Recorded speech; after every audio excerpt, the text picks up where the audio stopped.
Hello मेरे प्यारे बच्चों, कैसे हालचाल है। उम्मीद करता हूं कि आप सब बहुत बढ़िया होंगे, मस्त होंगे, बढ़िया से पढ़ाई कर रहे होंगे। ठीक है, स्वागत है सभी मेरे क्लास 9th के बच्चों का। जो ये उदय बैच लाया गया है वो क्लास 9th के बच्चों के लिए लाया गया है। किस क्लास के बच्चों के लिए है ये, तो मैं आपको बता दूं, क्लास 9th के बच्चों के लिए उदय बैच लाया गया है, जिसमें मैं मोहित यादव आपको क्या पढ़ा रहा हूं, आपको जीव विज्ञान पढ़ाता हूं। और जीव विज्ञान में बेटा हम लोग जिस टॉपिक की आज चर्चा करने वाले हैं वो चैप्टर है जीवों में विविधता। जी हां मेरे दोस्तों, जीवों में विविधता जिसका पहला लेक्चर हम लोग पढ़ चुके हैं, आज हम लोग उसका दूसरा लेक्चर पढ़ने वाले हैं। ठीक है, आज हम लोग उसका बेटा दूसरा लेक्चर पढ़ने वाले हैं। और जो चैप्टर है आपका वो क्या है, वो है जीवों में विविधता। तो जीव विज्ञान में जीवों में विविधता वाला चैप्टर हम लोग पढ़ रहे हैं, जो कि प्रेजेंट टाइम पर इस समय एनसीईआरटी से हट गया है, एनसीईआरटी के सिलेबस में नहीं है, लेकिन फिर भी हम लोग पढ़ रहे हैं क्योंकि ये बहुत ही ज्यादा महत्वपूर्ण है और बहुत ही ज्यादा जरूरी है। ठीक है, पहले लेक्चर में हम लोगों ने क्या पढ़ा था, पहले लेक्चर में हम लोगों ने पढ़ा था वर्गीकरण के बारे में। किसके बारे में पढ़ा था बेटा, वर्गीकरण के बारे में हम लोगों ने चर्चा करी थी कि किस तरह से वर्गीकरण करते हैं, उसका क्या आधार होता है। ठीक है, जैव विकास क्या होता है, इन सब की चर्चा हम लोगों ने पिछले लेक्चर में, पहले वाले लेक्चर में करी थी। आज हम लोग क्या पढ़ने वाले हैं, तो आज इसी वर्गीकरण से संबंधित है वो भी चीजें जिसमें हम लोग क्या पढ़ेंगे, जिसमें हम लोग पढ़ेंगे वर्गीकरण के पद समूहों के बारे में। किसके बारे में बेटा, पद समूह के बारे में पढ़ेंगे। कौन कौन से पद होते हैं, किस किस तरीके से जो है एक पूरी सीरीज होती है। ठीक है, उसको पढ़ना है। और इसके अलावा हम लोगों को आज क्या पढ़ना है, आज हम लोग ये भी पढ़ेंगे जैविक नाम के बारे में।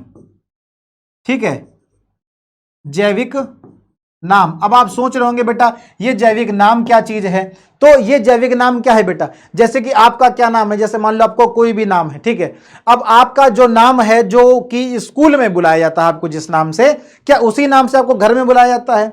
नहीं, आपको घर में क्या बुलाया जाता होगा, ए चिंटू इधर आओ, कहां जा रहे हो, ए पिंकी चिंकी टिंकी इधर आओ, कहां जा रही हो तुम लोग, है ना। तो आपके घर का नाम एक अलग है जो आपको मम्मी पापा बुलाते हैं। आपके दोस्त आपको किसी और नाम से बुलाते हैं, किसी को टिल्लू नाम से बुलाते होंगे, किसी को बिल्लू नाम से बुलाते होंगे, किसी को छुटकी नाम से बुलाते होंगे, किसी को बिट्टी, किसी को बच्ची, बहुत सारे ऐसे ऐसे नाम होते हैं। ऐसे नामों को या ऐसे नामों से आपको कौन बुलाता है, जो आपके दोस्त होते हैं, आपके यार होते हैं, आपके घर वाले होते हैं, आपके मम्मी पापा होते हैं, वो आपको इन सब नामों से बुलाते हैं। इसको जिसको कहते हैं कि प्यार से बुलाते हैं। ठीक है ना, तो प्यार से आपको इस नामों से बुलाया जाता है। लेकिन वहीं स्कूल में क्या आपको इसी नामों से बुलाया जाता है, ए चिंकी इधर आओ, कहां जा रही हो, आज तुम होमवर्क करके क्यों नहीं लाई हो, क्या इसी नामों से आपको बुलाते हैं? नहीं, वहां पर एक आपका अपना प्रॉपर नाम होता है। इसी प्रकार से जिस नाम से आपको स्कूल में जाना जाता है उसी नाम से आपको हर जगह बाहर के लोग बुलाएंगे। ठीक है ना, तो इसी तरह से क्या होता है, इसी तरह से मनुष्य का भी एक नाम है, जैसे हम सब मनुष्य हैं। अब मनुष्यों का एक जैविक नेम है, क्या है, एक जैविक नाम है। ठीक है, चर्चा करेंगे हम लोग आगे इसकी। या भी कोई फसल हो, या कोई फ्रूट हो, कोई फल हो, या कोई पेड़ हो, या भले ही कोई जानवर हो, कोई भी हो, सभी का अपना क्या होता है बेटा, एक जैविक नाम होता है। उसको यूपी में, मतलब कि उत्तर प्रदेश में भी उसको उसी नाम से बुलाएंगे, मध्य प्रदेश में भी उसको उसी नाम से बुलाएंगे, जम्मू कश्मीर में भी उसको उसी नाम से बुलाएंगे। ठीक है ना, राजस्थान में हो, कर्नाटक में हो, ऑल ओवर इंडिया में, पूरे भारत में आप कहीं भी चले जाओ उसको उसी नाम से बुलाया जाएगा। जैसे मनुष्य का, मनुष्य में चाहे हम लोग हों चाहे आप लोग हों, कोई भी हो, हम सब किस श्रेणी में आते हैं, मनुष्य में आते हैं। तो मनुष्य का क्या नाम होता है, मनुष्य का नाम होता है होमो सैपियंस। क्या होता है, जो जैविक नाम है वो क्या होता है, होमो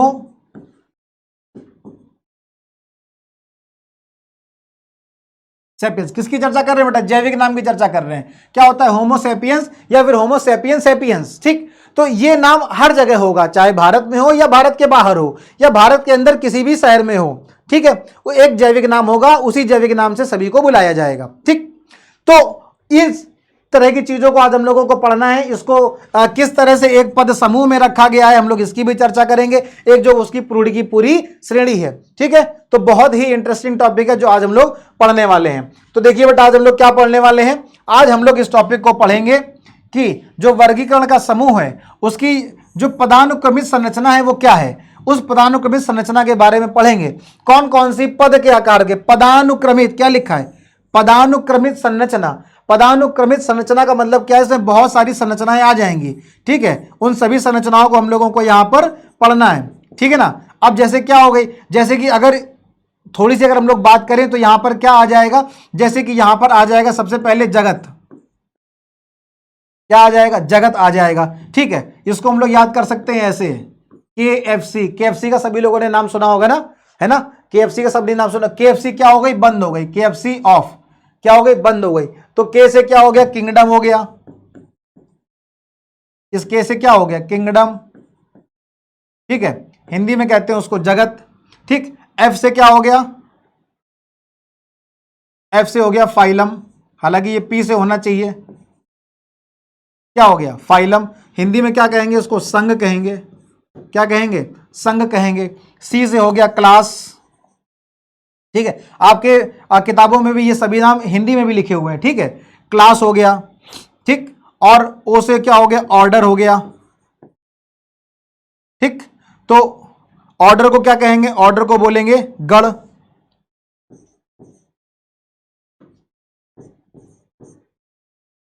ठीक, क्लास को क्या बोलेंगे, वर्ग। तो संघ है, सबसे पहले क्या है, जगत है, फिर संघ है,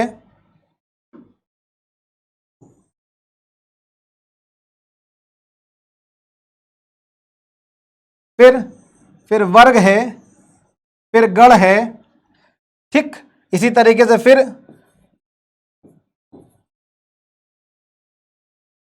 फैमिली है, जिसको बोलेंगे कुल।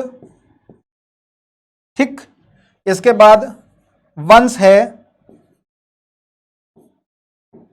और जाति है। वंश को बोलेंगे जीनस और जाति को बोलेंगे स्पीशीज। ये सारी क्या है बेटा, ये पदानुक्रमित संरचना है।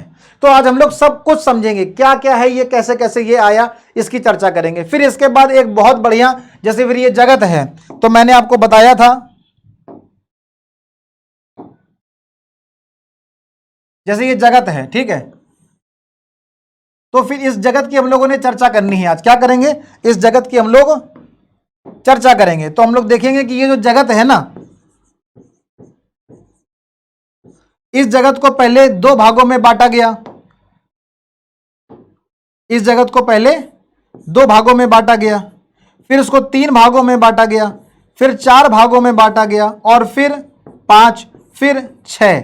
लेकिन फाइनली कितने भागों में हम लोग पढ़ते हैं, पांच भागों में पढ़ते हैं। तो जगत को कितने भागों में बांटा गया, पांच भागों में बांटा गया। उसकी चर्चा भी हम लोग करेंगे कि कौन से वैज्ञानिक हैं जिन्होंने जगत को पहले दो भागों में, फिर तीन और चार, फिर आगे चल करके पांच भागों में बांटा, और फिर एक वैज्ञानिक और आए, उन्होंने छह भागों में ही बांटा। लेकिन उस फिर बाद में आखिरी में वो फाइनल क्या हुआ कि नहीं, जगत को पांच भागों में बांटेंगे, और ये हम लोगों को पढ़ना है। जिसमें से इन पांच, जो जगत को पांच भागों में बांटा गया, उसमें से सबसे पहला भाग है मोनेरा।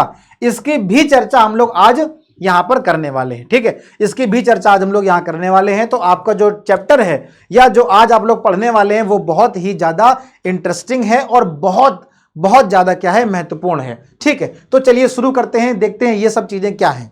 चलिए देखो क्या हेडिंग पड़ी है, वर्गीकरण समूहों की पदानुक्रमित संरचना। ठीक है, कि जो ये पद के अनुसार ये जो संरचना है ये क्या है, किस तरीके से है, इसको क्या चर्चा करनी है। तो मैंने आपको बताया कि जैसे हम सभी लोग क्या हैं, मनुष्य हैं। हम सभी लोग क्या हैं, मनुष्य हैं। ठीक है, चाहे आप हो चाहे हम हैं, ठीक है, आपके भाई बहनों, मम्मी पापा हैं, सभी हम लोग किस श्रेणी में आते हैं, मनुष्य की श्रेणी में आते हैं। सभी का एक अपना अपना नाम है। जैसे मेरा नाम मोहित यादव, किसी का नाम अभिषेक तिवारी है।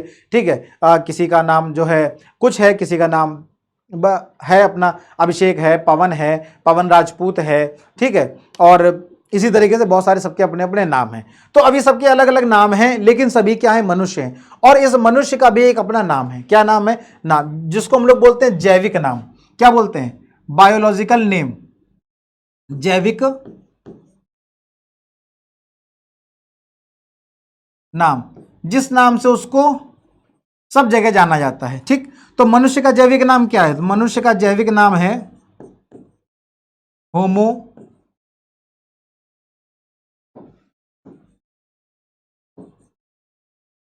Sapiens sapiens. ठीक, मनुष्य का जो जैविक नाम है वो क्या है? होमो सेपियंस सेपियंस है। ठीक है, इसी तरीके से जैसे आपके एनसीईआरटी में दिया हुआ है मटर का, मटर सभी लोगों ने खाई है। ठीक है, अब हमारे जो है उत्तर प्रदेश में उसको मटर बोलते हैं। ठीक, पता नहीं महाराष्ट्र में उसको कुछ और बोलते होंगे, पश्चिम बंगाल में कुछ और बोलते होंगे, कर्नाटक में कुछ और बोलते होंगे। ठीक है, तो सभी जगह है वो मटर ही, लेकिन सभी जगह भाषा के आधार पर उसका नाम क्या है? अलग अलग हो गया है। लेकिन एक उसका जैविक नाम है वो वही रहेगा, जो जैविक नाम है वो उसका वही रहेगा। क्या? पाइसम पाइसम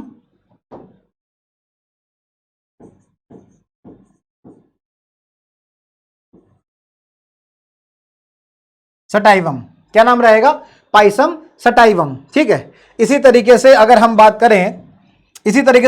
करें आम की,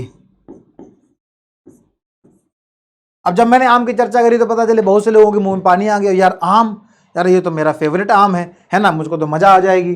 ठीक है, ये खाएंगे तो अब जैसे मान लो आम की बात करेंगे तो आम का जो बायोलॉजिकल नेम है, जो जैविक नाम है वो क्या है?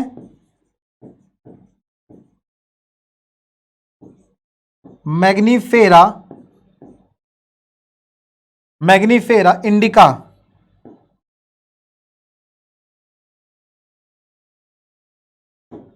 क्या नाम है? Mangifera indica. ठीक, अच्छा अगर बात करते हैं गेहूं की, तो गेहूं का बेटा जैविक नाम क्या है?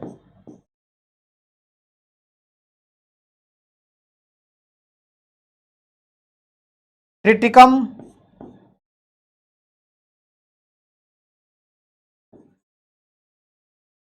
एस्टिवम। तो हम यहां पर क्या देख रहे हैं कि सबका एक अपना अपना नाम है। हालांकि ये सब आपको याद करने की जरूरत नहीं है, ठीक है, लेकिन हमको बताने की यहां पर जरूरत है कि मटर या आम हो या गेहूं हो, इन सभी को अलग अलग जो है शहरों में अलग अलग नामों से जानते हो सकता है इसी नाम से जानते हो, ये भी हो सकता है कि उसको अलग अलग नाम से जानते हो। ठीक है, लेकिन जो इसका जैविक नाम है, बताने का मतलब क्या है? बताने का मतलब ये है बेटा, जो इसका जैविक नाम है वो यही रहेगा।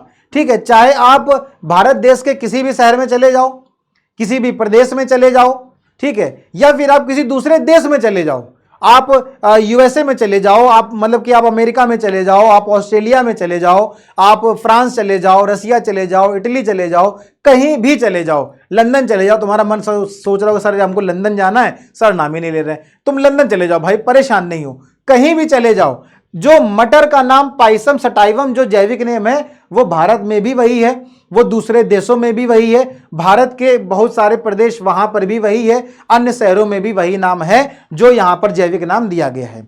ठीक है, आपका जो नाम है, जिस नाम से आपको स्कूल में बुलाया जाता है, ठीक है, वही नाम आपको जो है कहीं आप अगर मान लो यूपी के रहने वाले हैं तो महाराष्ट्र चले जाओ, या आप महाराष्ट्र के रहने वाले हैं आप उत्तराखंड चले जाओ, आपको आपके उसी नाम से बुलाया जाएगा, ना कि आपको उस नाम से बुलाया जाएगा जिससे आपके घर वाले या आपके दोस्त बुलाते हैं। जैसे कि आपका मान लो अगर नाम छोटू है, या मान लो आपका नाम चुन्नू मुन्नू है, ठीक है, या आपका नाम मान लो टिल्लू है, या आपका नाम चिंकी पिंकी है, तो इन सब नामों से सिर्फ घर वाले बुलाते हैं, या आपके दोस्त, आपके यार, आपके मित्र सिर्फ प्यार से आपको बुलाते हैं। लेकिन जो नाम आपका स्कूल में लिखा है वही नाम आपका आपके आधार कार्ड में लिखा है, वही नाम आपका आपके बैंक में अगर खाता खुला है तो वहां पर भी वही नाम लिखा जाएगा। भविष्य में अगर आप कभी विदेश की जो है यात्रा करेंगे तो वहां पर भी पासपोर्ट में आपका वही नाम लिखा जाएगा जो नाम आपका आपके स्कूल में दर्ज है। ठीक है ना, तो ये कैसा नाम है? ये एक मतलब जो है ऐसा नाम है कि इस नाम से आपको हर कोई जानेगा बाहर। ठीक है, आप कहीं भी चले जाओ वो आपका ये नाम नहीं बदलेगा। ठीक है, घर वाले आपको जिस नाम से बुलाते हैं वो बदल सकता है, हम मटर को मटर बुलाते हैं, आम को आम बुलाते हैं, हो सकता है महाराष्ट्र में मटर को कुछ और बुलाया जाता हो सकता है केरल में मटर को कुछ और बुलाया जाता हो। ठीक है, किसी कहीं कली बुलाते हैं, कहीं फली बुलाते हैं, हो सकता है उसका अपना कोई नाम हो, भाषा के आधार पर नाम बदलते रहते हैं। ठीक है, जैसे केरल की भाषा कुछ और है, राजस्थान की भाषा कुछ और है, सब जगह की अपनी अपनी अलग अलग भाषा है। ठीक है, तो भाषा के आधार पर इस मटर का नाम वहां पर कुछ और हो सकता है, लेकिन है वो मटर ही हमारे हिसाब से, उनके हिसाब से वो नाम कोई और होगा। लेकिन हम बोलेंगे उसका नाम पाइसम सटाइवम है तो बोलेंगे हाँ भैया ये पाइसम सटाइवम है। ठीक है ना, क्योंकि जैविक नाम उसका क्या है वो सेम रहेगा। तो ये जो जैविक नाम है आप देख रहे हैं ये कितने नामों से मिलकर बने हैं? ये दो नामों से मिलकर बने, एक नाम ये लिखा है, एक नाम ये लिखा है, एक नाम होमो है, एक नाम सेपियंस सेपियंस है, एक नाम मैग्नीफेरा है, एक नाम इंडिका है, एक नाम ट्रिटिकम है, एक नाम एस्टिवम है। ये बताने का मतलब जो था वो अब है, आपको ये नाम याद करने की जरूरत नहीं है, अब जो बता रहे हैं वो जरूर आपको याद करने की जरूरत है। ये सारे नाम कितने नामों से मिलकर के बने हैं? दो नाम से मिलकर के बने हैं।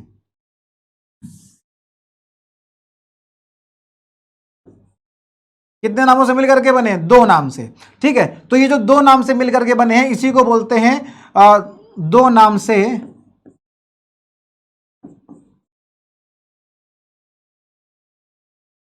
मिलकर बने हैं। ठीक है, इसी को क्या बोलते हैं?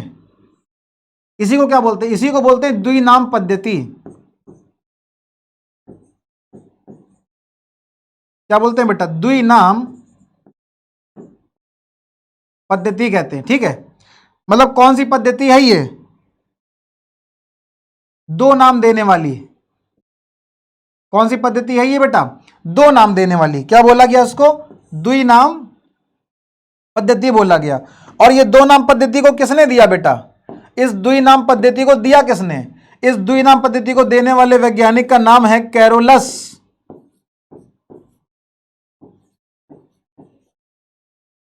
कैरोलस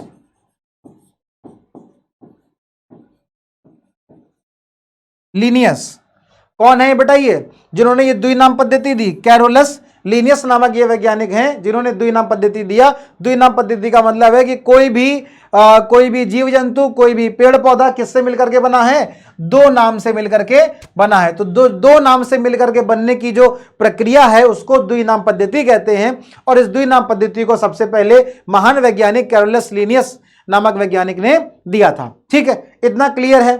चलो, अब कैरोलस लीनियस ने ये द्विनाम पद्धति के बारे में दिया कि ये दो नाम से मिलकर के बने होते हैं। अब ये दो नाम बेटा कौन से होते हैं? ये दो नाम कौन से होते हैं ये भी तो जानना जरूरी है कि ये दो नाम हैं कौन कौन से।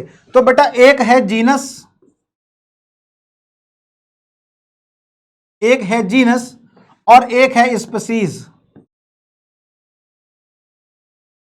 एक है स्पीसीज। ठीक है, एक है जीनस और एक है स्पीसीज। ठीक, ये दो नाम हैं,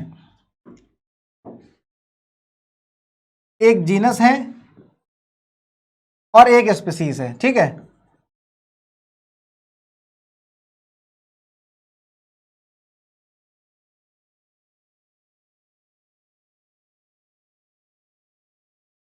ठीक है, ये दो नाम से मिलकर के बने होते हैं। कोई भी जीव जंतु, कोई भी पेड़ पौधे या कोई भी फसल या कोई भी फल किससे मिलकर के बने हैं? दो नाम से मिलकर के बने हैं। इसी दो नाम से मिलने की प्रक्रिया को बेटा द्विनाम पद्धति कहते हैं। इस द्विनाम पद्धति को सबसे पहले या द्विनाम पद्धति को देने वाले वैज्ञानिक का नाम कैरोलस लीनियस है। ठीक है, चलो इतना क्लियर है ना? अच्छा, अब ये तो क्लियर हो गया, लेकिन क्या सिर्फ ये दो ही नाम हो सकते हैं, जीनस और स्पीसीज? ठीक है, क्या ये दो नाम से ही क्या ये पूरी संरचना बनी है? नहीं, इस दो नाम से पूरी संरचना नहीं बनी है। एक पूरी की पूरी क्या है? एक प्रक्रिया है। ठीक है, क्या है? पदानुक्रमित संरचना है। क्या है? एक पदानुक्रमित संरचना है, पूरे के पूरे पद हैं। चलिए देखते हैं कि ये क्या है। तो ये देखो, आपको शायद ये दिख रहा होगा। ठीक है, नहीं दिख रहा है तो हम आपको बताते हैं। कौन से वैज्ञानिक का नाम बताया हमने आपको? Carolus Linnaeus.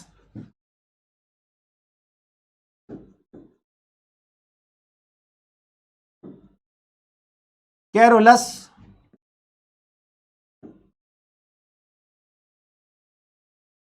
लीनियस। ठीक, जो कैरोलस लीनियस नामक वैज्ञानिक हैं, इन्होंने क्या दिया? इन्होंने दिया द्विनाम पद्धति को।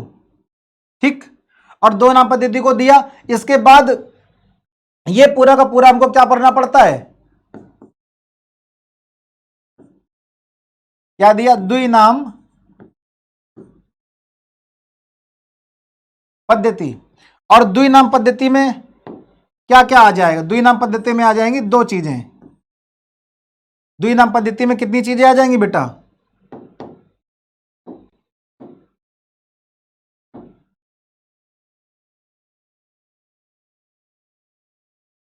पहला आ गया जीनस।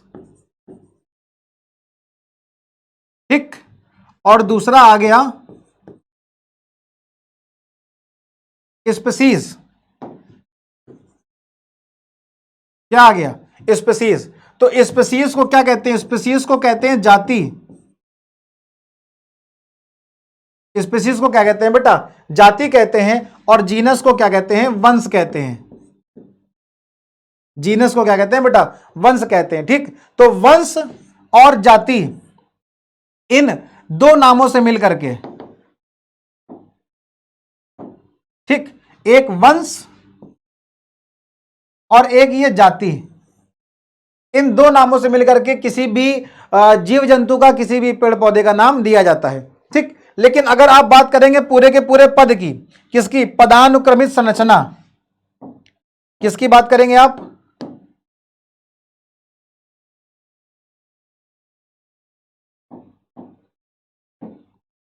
पदानुक्रमित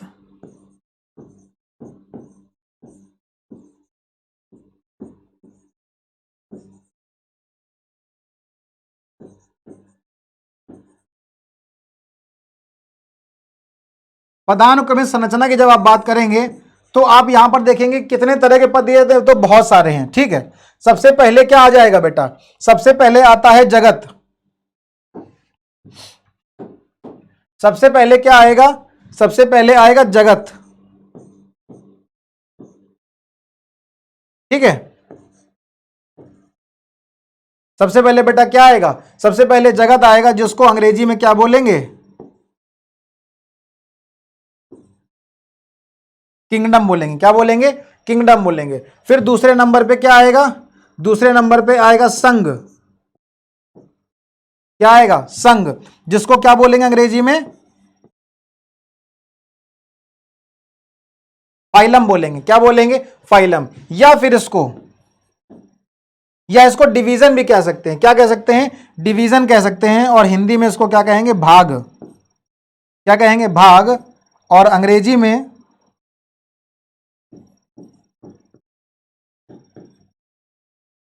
डिवीजन कहते हैं। ठीक, फिर इसी प्रकार से किंगडम हो गया, मतलब जगत हो गया, संघ हो गया। फिर क्या आएगा? फिर आएगा वर्ग। फिर आएगा वर्ग, और वर्ग को अंग्रेजी में क्लास कहेंगे। ठीक, फिर आएगा गण। क्या आएगा? गण, जिसको बोलेंगे ऑर्डर। क्या बोलेंगे? ऑर्डर बोलेंगे। ठीक, तो चार नाम ये हो गए। चार नाम हो गए: जगत, संघ या भाग, वर्ग और गण। ठीक, इसके अलावा अगर नंबर 5 की बात करेंगे, नंबर 5 की बात करेंगे तो आ जाएगा कुल, जिसको अंग्रेजी में कहते हैं फैमिली। क्या कहते हैं? फैमिली। ठीक, नंबर 6 छठवें की बात करेंगे तो आ जाएगा वंश, जिसको कहते हैं जीनस। और नंबर 7वें की बात करेंगे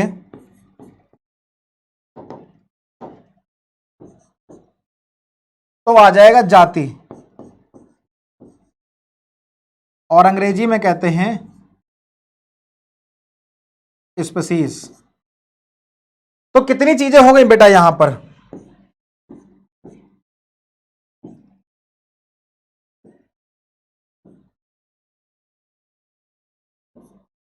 कितनी चीज हो गई बेटा? 7। कितनी चीजें हो गई? 7 हो गई। पहला जगत, फिर संघ, फिर वर्ग, फिर गण, फिर कुल, और वंश और जाति। ठीक है, तो ये 7 चीजें हो गई, जिसमें से सबसे बड़ा क्या है? सबसे बड़ा तो जो जगत है, जो बेटा ये जगत है, ये क्या है? ये सबसे बड़ा है। सबसे बड़ा है। ठीक, जबकि ये जो जाति है, इस पूरे पदानुक्रमित संरचना में जो जगत है, किंगडम, ये सबसे बड़ा है। और जो जाति है, ये सबसे छोटी है। क्या है? सबसे छोटी है। ठीक, तो कितने बेटा हम लोगों ने पढ़े? 7 हम लोगों ने पढ़े।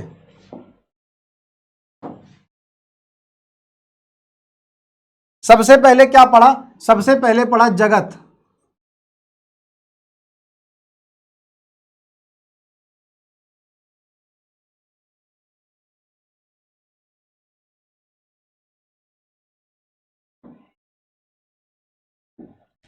सबसे पहले क्या पढ़ा?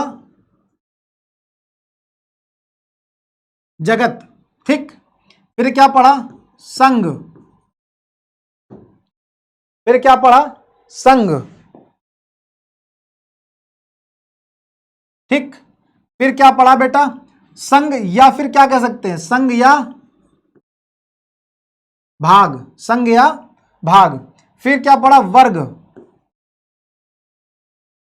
फिर इसके बाद गण। फिर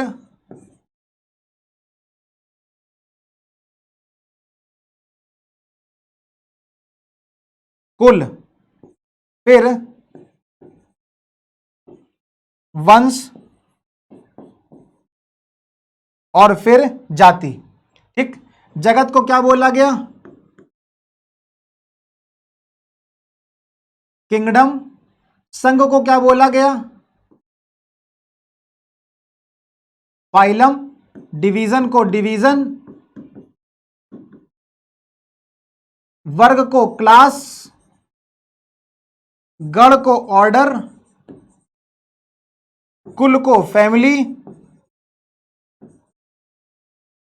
वंश को जीनस, और जाति को स्पीसीज। ठीक है ना? तो सबसे पहले क्या आया? सबसे पहले नंबर 1 पे आया जगत, नंबर 2 में आया संघ, तीसरे में आया वर्ग, चौथे पे आया गण, पांचवें में आया कुल, छठवें पे आया वंश, और सातवें में आया जाति। जिसमें मैंने आपको क्या बताया? जिसमें मैंने आपको बताया कि जो जाति है, जो जाति है वो क्या है? वो सबसे छोटा,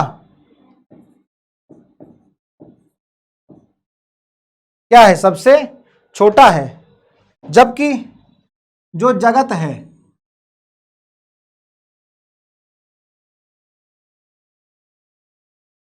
जो जगत है वो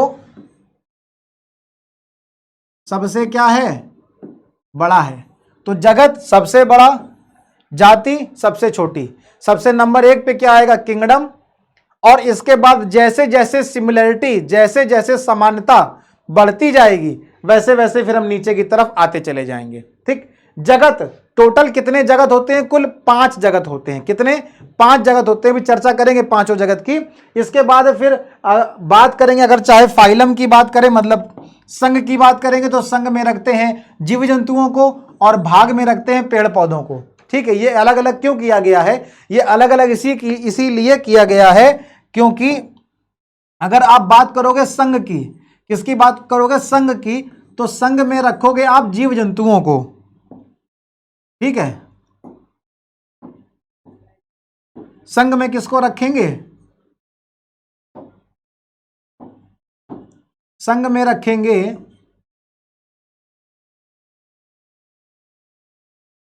जीव जंतु को। संघ में किसको रखेंगे? जीव जंतु को रखेंगे। और अगर भाग की बात करेंगे, डिवीजन की बात करेंगे, तो यहां पर रखेंगे पेड़ पौधों को। ठीक है,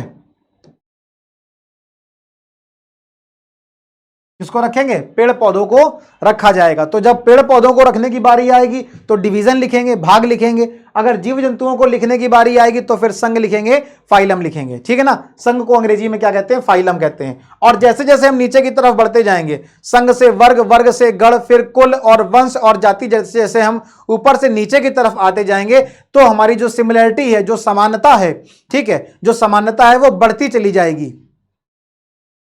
क्या होती, सॉरी, कम होती चली जाएगी। क्या हो जाएगा? समानता कम होती चली जाएगी। लेकिन अगर आप नीचे से ऊपर की तरफ जाएंगे तो समानता बढ़ती चली जाएगी, ठीक है ना। जब आप ऊपर से नीचे की तरफ आएंगे, कहां आएंगे, जब आप नीचे की तरफ आएंगे,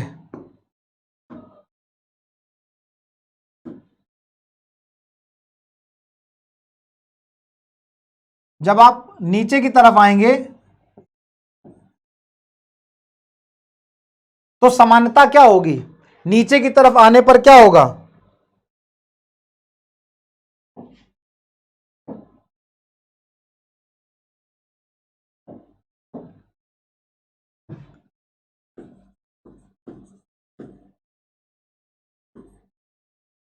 जब नीचे की तरफ आएंगे तो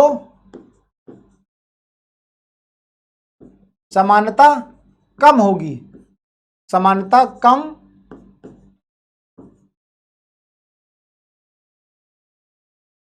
होती जाएगी, ठीक है ना।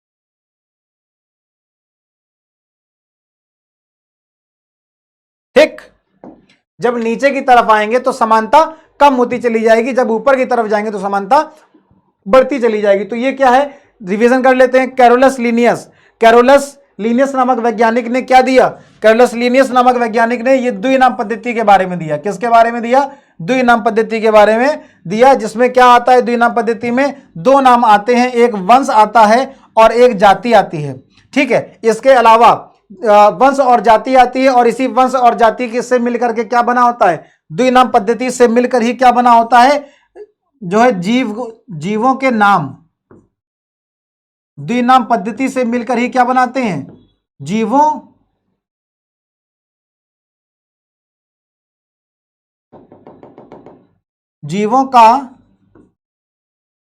का नामकरण करते हैं। क्या करते हैं, जीवों का नामकरण करते हैं, ठीक। द्विनाम पद्धति से क्या करते हैं, जीवों का नामकरण करते हैं, चाहे वो पेड़ पौधे हो चाहे वो जीव जंतु, क्या करते हैं, इनका नामकरण किया जाता है। और नामकरण किस आधार पे किया जाता है, तो एक वंश होता है और एक जाति होती है। अगर हम पूरे के पूरे पदानुक्रमित संरचना की बात करेंगे तो सबसे पहले जगत आएगा, जो कितने होते हैं, कुल जगत 5 होते हैं। कुल कितने जगत होते हैं, 5 कुल जगत होते हैं। फिर इसके बाद संघ या भाग आएगा, फिर वर्ग, फिर गण, फिर कुल, फिर वंश और जाति आएगा। सबसे नीचे जो जाति है वो छोटा होता है, जबकि सबसे ऊपर जो जगत है वो बड़ा होता है। ऊपर से नीचे जैसे जैसे हम पदानुक्रमित संरचना में ऊपर से नीचे की तरफ आएंगे, वैसे वैसे जो समानता है वो कम होती चली जाएगी। समानता क्या हो जाएगी, कम होती जाएगी, ठीक है, ठीक है ना।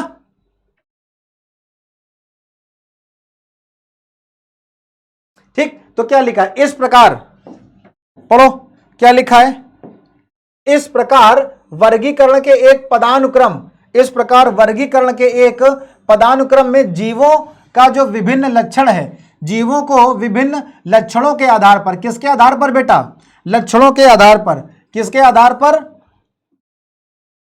लक्षणों के आधार पर, किसके आधार पर, लक्षणों के आधार पर छोटे से छोटे समूहों में बांटते हुए हम वर्गीकरण की आधारभूत इकाई तक पहुंचते हैं। क्या करते हैं कि इस पदानुक्रम में जो जीव हैं उन जीवों को लक्षणों के आधार पर छोटे से छोटे समूहों में, सबसे बड़ा क्या था, सबसे बड़ा जगत था, फिर उसके बाद नीचे आए तो संघ मिला, ठीक, फिर उसके बाद नीचे आए तो वर्ग, फिर गण, फिर कुल। तो जैसे जैसे हम नीचे की तरफ आते जाएंगे तो उसी तरह से हमको छोटे से छोटे समूहों में, छोटे से छोटे समूहों में उसको बांटते हुए चले जाएंगे, और फिर हम क्या, कहां पहुंचेंगे, आधारभूत इकाई तक पहुंचते हैं। तो आधारभूत इकाई क्या है, आधारभूत इकाई क्या है, सबसे नीचे आएंगे तो क्या मिलेगा, तो वर्गीकरण की जो आधारभूत इकाई है वो जाति होती है।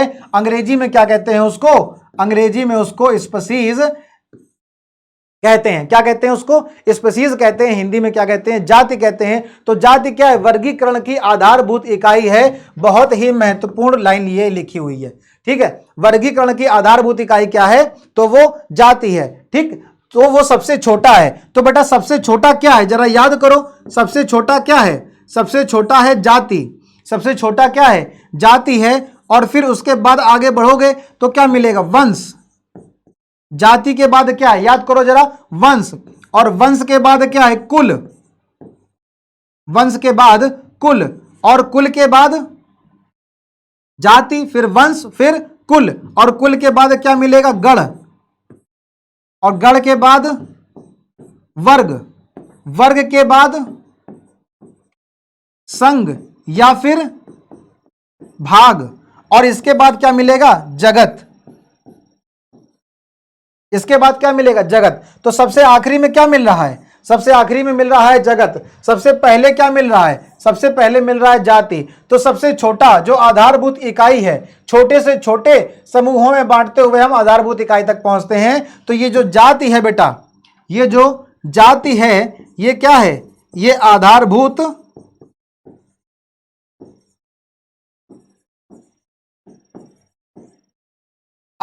इकाई है। जाति क्या है, आधारभूत इकाई है और सबसे छोटी है। सबसे बड़ा क्या है, जगत। सबसे बड़ा क्या है बेटा, जगत।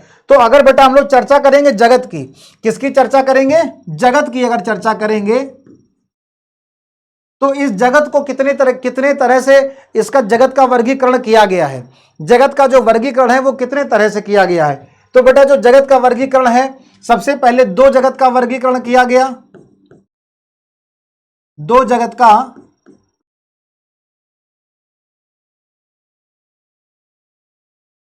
वर्गीकरण, ठीक है। सबसे पहले क्या किया गया, दो जगत का वर्गीकरण किया गया। और दो जगत का वर्गीकरण किसने किया, तो दो जगत का वर्गीकरण किया कैरोलस लीनियस ने। किसने किया, कैरोलस लीनियस नामक वैज्ञानिक थे। कैरोलस लीनियस नामक वैज्ञानिक ने दो जगत का वर्गीकरण किया। कितने जगत का, दो जगत का। इन्होंने क्या बताया, इन्होंने बताया दो जगत होते हैं। कितने, दो जगत होते हैं। तो कौन कौन से दो जगत होते हैं, कौन कौन से दो जगत की चर्चा करी इन्होंने। तो कैरोलस लीनियस ने दो जगत का वर्ग, एक काम करते हैं इसको उल्टा लिखते हैं, है ना, इसको जो है उल्टा लिखते हैं। जगत का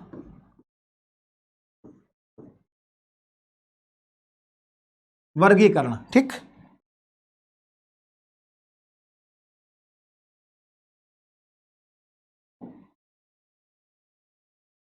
ठीक, जगत का वर्गीकरण। सो सबसे पहला, कितने हैं टोटल, पांच हैं। कितने हैं टोटल, पांच है ना, वैसे तो छह भी हैं, छठा भी बता देंगे, लेकिन माना किसको जाता है, टोटल पांच को ही माना जाता है, ठीक है। तो सबसे पहले कौन आए, सबसे पहले आए कैरोलस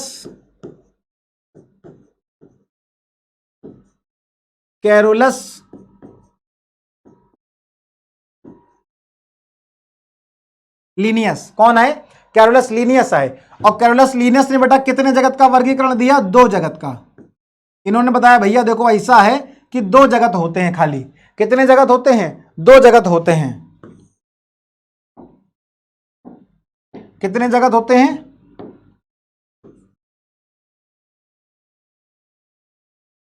दो जगत होते हैं, ठीक। अब ये दो जगत कौन कौन से होते हैं, तो इन्होंने कहा एक हो गया पादप, एक हो गया पादप, और दूसरा जीव जंतु। दूसरा जीव जंतु, एक हो गया पादप और दूसरा जीव जंतु। ये इन्होंने किसके आधार पर दिया, ये इन्होंने दिया जो है पोषण को प्राप्त करने, भोजन को प्राप्त करने के आधार पर, या भोजन को बनाने के आधार पर। तो बनाना तो नहीं कह सकते, प्राप्त करना ज्यादा उचित है, ठीक है। जो जीव जंतु हैं ये भोजन के लिए क्या होते हैं, ये भोजन को खुद बना लेते हैं, खुद प्राप्त कर लेते हैं ना। हमने आपको पिछले लेक्चर में बताया था कि जो पादप होते हैं, जो पेड़ पौधे होते हैं, जो पादप होते हैं, ये क्या होते हैं बेटा, ये स्वपोषी होते हैं। क्या बताया था हमने आपको, जो पादप हैं वो कैसे होते हैं, वो स्वपोषी होते हैं, मतलब वो अपना भोजन स्वयं बना लेते हैं। जबकि जो जीव जंतु हैं ये कैसे होते हैं, ये परपोषी होते हैं। कैसे होते हैं, ये परपोषी होते हैं, मतलब अपने भोजन के लिए दूसरे जीवों पर निर्भर रहते हैं। अपने भोजन के लिए जो दूसरों पर निर्भर रहेगा वो परपोषी, और स्वपोषी का मतलब हो गया, स्व मतलब हो गया स्वयं, स्व मतलब क्या हो गया, स्वयं, जो अपना भोजन स्वयं बना ले, अपने भोजन के लिए दूसरों पर निर्भर ना रहे, वो हो गया स्वपोषी, जिसका उदाहरण आता है पादप। तो इस तरह से भोजन को प्राप्त करने के आधार पर तथा कोशिका भित्ति के आधार पर जो है कैरोलस लिनियस नामक वैज्ञानिक ने दो जगत बताए, एक पादप और एक जीव जंतु। अब हम बात करते हैं किसकी, दूसरे नंबर पर जो वैज्ञानिक आए, तो दूसरे नंबर पर जो वैज्ञानिक आए उनका नाम था क्या, उनका नाम था अर्नेस्ट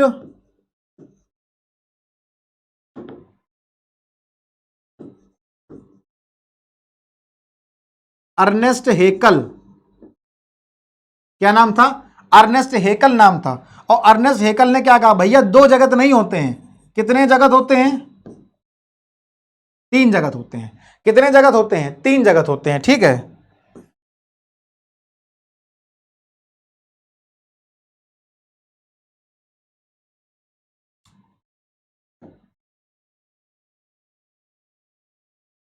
जीव जंतु जो है वो परपोषी और जो पादप है वो स्वपोषी, ठीक, ऊपर लिख दे रहे। तो इन्होंने क्या कहा अर्नेस्ट हेकल साहब ने कि कितने जगत होते हैं, तीन जगत होते हैं, ठीक है। अब वो तीन जगत कौन कौन से हैं, तो दो तो यही रहेंगे, लेकिन इन्होंने एक जगत अलग कर दिया। इन्होंने कहा पादप तो हैं, रहेंगे, ठीक है, सही बात है, जीव जंतु भी रहेंगे, लेकिन पादप और जीव जंतु ये दोनों कैसे होते हैं, ये दोनों बहुकोशिकीय हैं। कैसे हैं, बहुकोशिकीय हैं, ठीक है। लेकिन एक कोशिकीय जीव को तो स्थान दिया ही नहीं, किसने, कैरोलस लीनियस ने। कैरोलस लीनियस ने एक कोशिकीय जीव को स्थान ही नहीं दिया। उन्होंने कहा कि एक कोशिकीय हो चाहे बहुकोशिकीय हो, जो भोजन स्वयं बना रहा है वो पेड़ पौधे, और जो भोजन के लिए दूसरों पर निर्भर हैं वो जीव जंतु हो गए। तो उन्होंने इस आधार पर दिया था। लेकिन अर्नेस्ट हेकल ने क्या कहा कि भैया अगर हम बात करेंगे किसकी, अगर हम बात करेंगे कोशिका की प्रकृति की, तो एक कोशिकीय जीव भी होते हैं और बहुकोशिकीय जीव भी होते हैं। तो पेड़ पौधों में भी कुछ ऐसे होंगे जो एक कोशिकीय होंगे, जीव जंतुओं में बहुत सारे ऐसे हैं जो कैसे होंगे, एक कोशिकीय होंगे। तो इन्होंने कहा कि एक कोशिकीय जीव को अलग से स्थान देना चाहिए, और इनकी बात सही भी थी।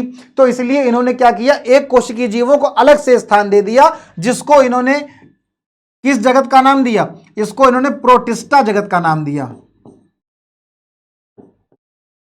क्या बोला इन्होंने, प्रोटिस्टा। तो प्रोटिस्टा में जो है एक कोशिकीय जीव आ गए, और पादप पेड़ पौधे और जीव जंतुओं में बहुकोशिकीय जीव आ गए, ठीक है। इसके बाद एक और वैज्ञानिक आए जिनका नाम था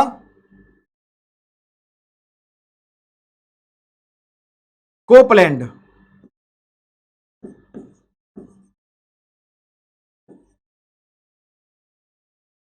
जिनका क्या नाम था, कोपलैंड। और कोपलैंड ने कितने जगत बताए भैया, कोपलैंड ने बताए चार जगत।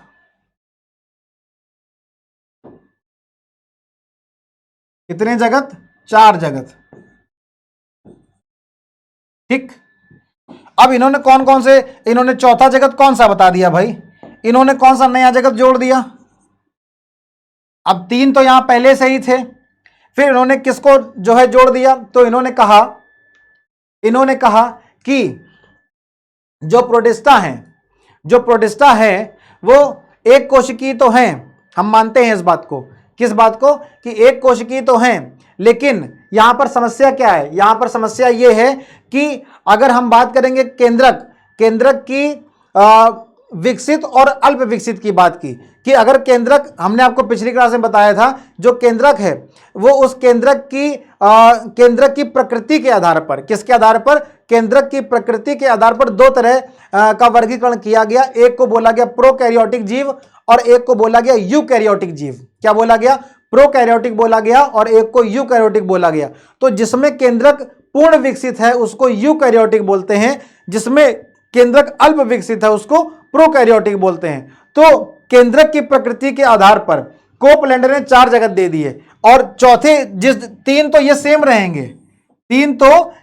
रहेंगे, चौथे जिस जगत को इन्होंने जोड़ दिया उसका नाम था मोनेरा। क्या नाम था, मोनेरा। और मोनेरा में इन्होंने किसको रखा, इन्होंने रखा जीवाणुओं को। तो एक हो गया मोनेरा,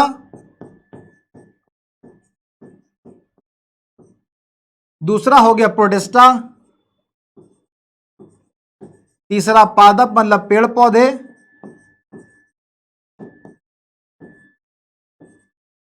और चौथा हो गया जीव जंतु।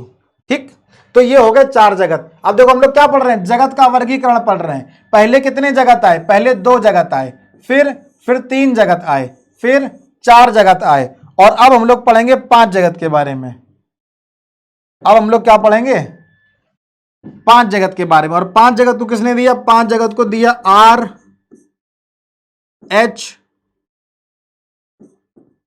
विटेकर ने। किसने दिया, आर एच विटेकर ने। क्या दिया, 5 जगत दिए। ठीक, और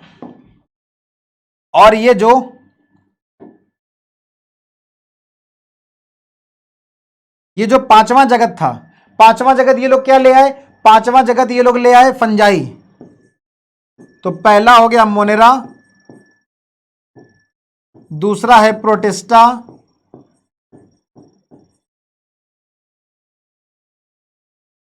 तीसरा हो गया फंजाई।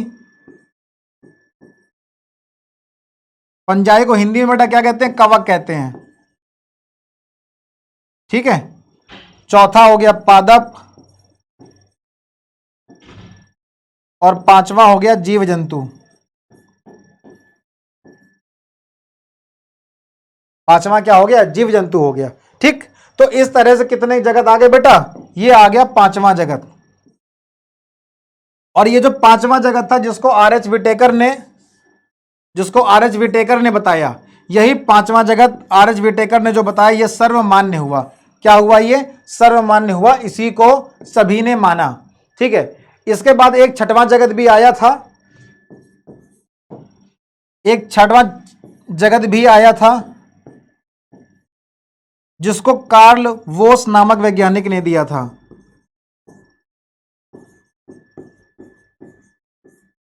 कार्ल वोस नामक वैज्ञानिक छठवां जगत दिया था।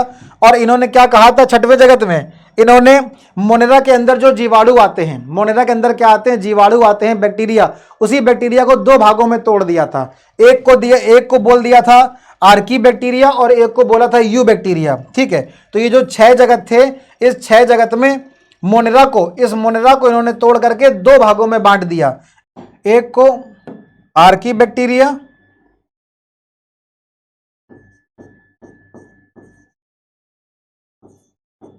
आर्की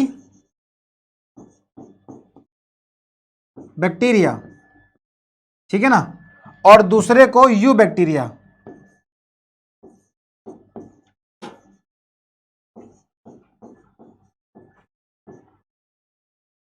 दूसरे को यू बैक्टीरिया। तो जो ये साइंटिस्ट थे कार्ल वोस जो साइंटिस्ट हैं, इन्होंने 6 जगत किस आधार पे बनाए, इन्होंने कोई नया जगत नहीं बनाया। इन्होंने ये 5 जो जगत थे, जो 5 जगत आर एच विटेकर नामक साइंटिस्ट ने जो 5 जगत बताए थे, इसी में से मोनेरा को पकड़ लिया। ठीक, और मोनेरा को ही 2 भागों में तोड़ दिया। उन्होंने कहा मोनेरा में जो बैक्टीरिया आते हैं, जो जीवाणु आते हैं, उसी को 2 भागों में तोड़ दिया अलग अलग। एक को बोल दिया आर्की बैक्टीरिया और एक को बोल दिया यू बैक्टीरिया। ठीक, बाकी के जो जगत हैं वो सेम है, मतलब एक आर्की बैक्टीरिया, एक यू बैक्टीरिया, और इसके अलावा जो बाकी के हैं जैसे कि प्रोटिस्टा है तो वो बना रहेगा। ठीक, प्रोटिस्टा बना रहेगा। इसके बाद फंजाई,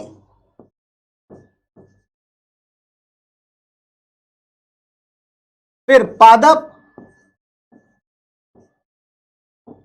और फिर जीव जंतु।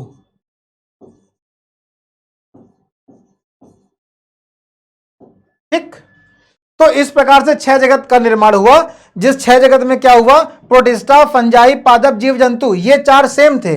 मोनेरा को बस इन्होंने 2 भागों में तोड़ दिया, एक आर्की बैक्टीरिया और एक यू बैक्टीरिया में। ठीक है ना, ठीक है, ओके बॉस।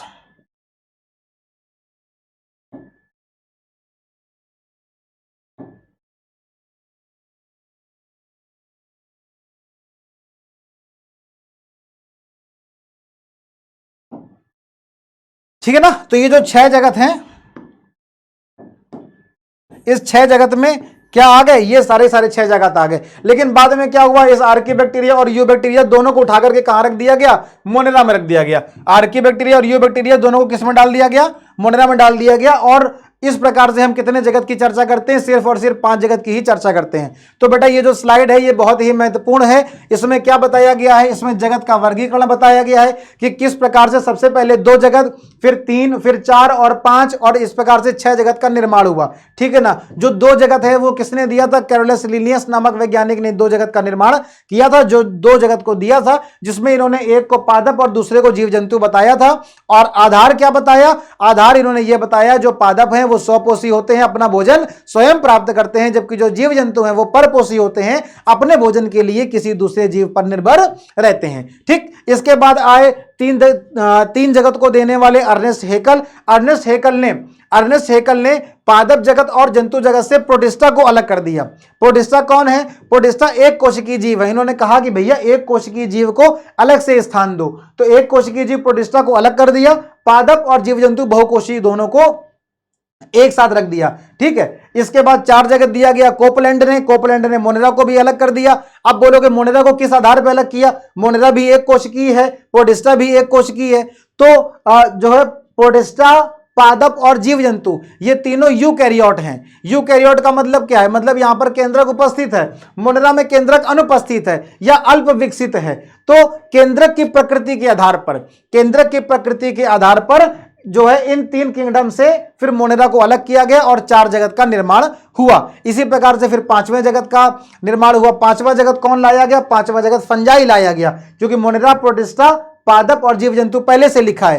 किसको लाया गया, फंजाई को लाया गया। अब फंजाई या कवक, इसको किस आधार पे ये इन्होंने अलग किया, इसको अलग किया इन्होंने पेड़ पौधों से।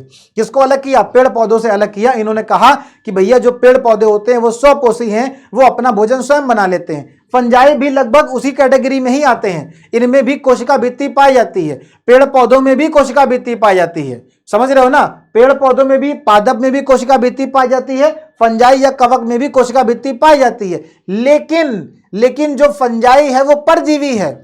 फंजाई क्या है, परजीवी है, अपना भोजन स्वयं नहीं बनाता है, किसी दूसरे पर निर्भर है, दूसरों से अपने भोजन को प्राप्त कर लेता है। जबकि पेड़ पौधे स्वपोषी होते हैं। तो इस पर स्वपोषी और परपोषी के आधार पर पादप से इन्होंने फंजाई को अलग कर दिया और इन्होंने कहा कि भैया फंजाई में कोशिका भित्ति पाई जाती है, हम मानते हैं, लेकिन फंजाई अपना भोजन स्वयं नहीं बनाती है, इसलिए हम फंजाई को एक अलग जगत में रख देंगे।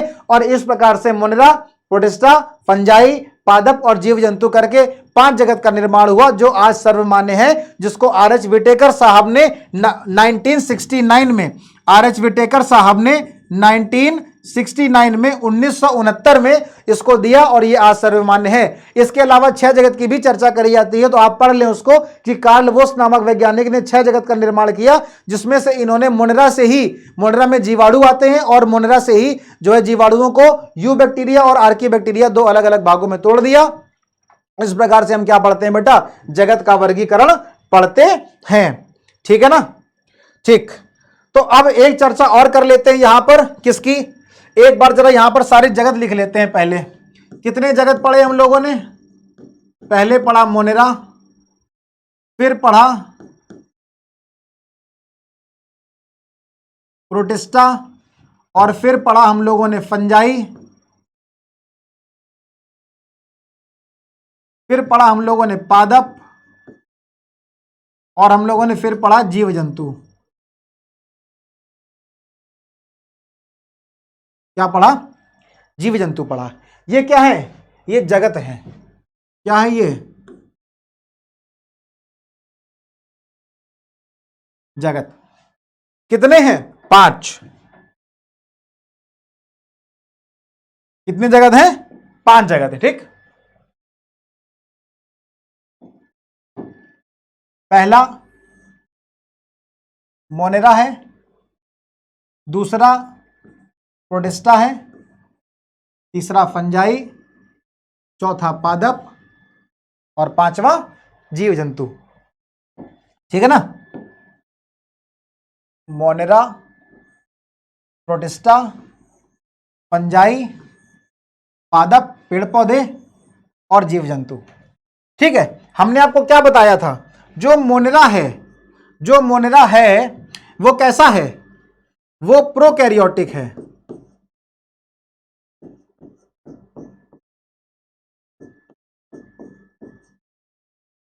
कैसा है बेटा? प्रोकैरियोटिक है।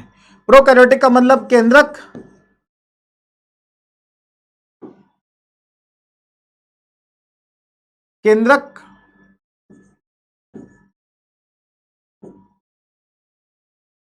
अनुपस्थित।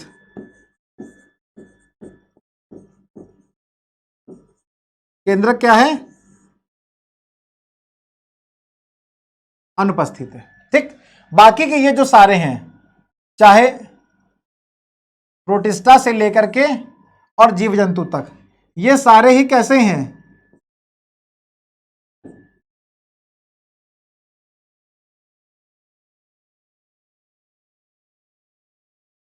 ये सारे ही यूकैरियोटिक हैं। और यूकैरियोटिक का मतलब क्या है? केंद्रक उपस्थित है। इनका मतलब क्या है? केंद्रक उपस्थित है। ठीक है। अच्छा, अभी देखो, मोनेरा कौन? ये मोनेरा और ये प्रोटिस्टा,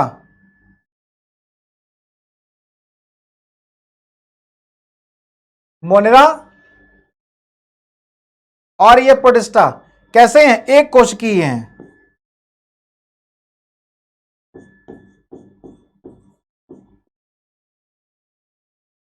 कैसे हैं? एक कोशिकीय हैं। ठीक है, समानता। जबकि फंजाई को ले लो, पादप को ले लो और जीव जंतु को ले लो, ये तीनों कैसे हैं? बहुकोशिकीय हैं।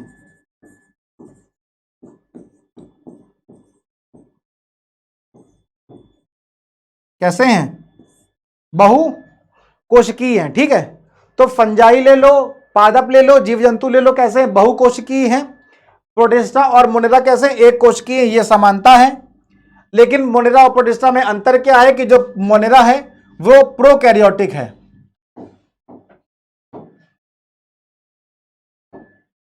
मोनेरा क्या है? प्रोकैरियोटिक है। जबकि बाकी के सारे क्या हैं बेटा? यूकैरियोटिक हैं। बाकी के सारे, चाहे प्रोटिस्टा हो, फंजाई हो, पादप हो या जीव जंतु। ठीक, लेकिन मोनेरा और प्रोटिस्टा, ये दोनों की खास बात क्या है कि दोनों ही बेटा कैसे हैं? दोनों ही एक कोशिकीय हैं। दोनों ही कैसे हैं? दोनों ही एक कोशिकीय हैं। जबकि ये तीनों, फंजाई, पादप और जीव जंतु, ये कैसे हैं बेटा? ये बहुकोशिकीय हैं। ठीक, और भी तुलना है, लेकिन फिलहाल हम लोग जो है केंद्रक की स्थिति के आधार पर, केंद्रक की प्रकृति के आधार पर और कोशिका की प्रकृति के आधार पर हम लोगों ने यहां पर जगत की चर्चा करी है। ठीक, और ये 5 जगत हम लोगों को पढ़ने हैं। अब मोनेरा, प्रोटिस्टा, फंजाई, पादप और जीव जंतु, कितने जगत की चर्चा करनी है बेटा? हम लोगों को 5 जगत की चर्चा हम लोगों को करनी है। ठीक है, तो इस 5 जगत की चर्चा हम लोग आगे चल करके फिर अगले लेक्चर में करेंगे। अगले लेक्चर में हम लोग मोनेरा, प्रोटिस्टा और फंजाई के बारे में पढ़ेंगे, फिर पादप और जीव जंतु के बारे में पढ़ेंगे, और फिर पादप की जो 5 श्रेणियां हैं, Thallophyta, bryophyta, pteridophyta, gymnosperm, angiosperm, इनकी चर्चा करेंगे। और इसी तरीके से जीव जंतु, फिर इसकी भी चर्चा करेंगे। बहुत सारी चीजें हम लोगों को यहाँ पढ़नी है, जो कि फाइलम कहते हैं, जिसको संघ में रखा गया है। जीव जंतु को आपको हमने बताया था कि जीव जंतुओं को किस में रखा गया है? संघ में रखा गया है। जबकि पादप को किस में रखा गया? डिवीजन में, भाग में रखा गया है, जो वर्गीकरण मैंने आपको समझाया था। ठीक है बेटा, तो अब आगे हम लोग करके आगे जो लेक्चर आएंगे उसमें हम लोग इन 5 जगत की एक एक करके चर्चा करेंगे। अगले वाले लेक्चर में इन 3 जगत को विस्तृत पढ़ेंगे और फिर आने वाले लेक्चर में हम लोग पादप और जीव जंतु जगत की चर्चा करेंगे। ठीक है, तो धन्यवाद मेरे प्यारे दोस्तों, मिलते हैं हम लोग अगले लेक्चर में।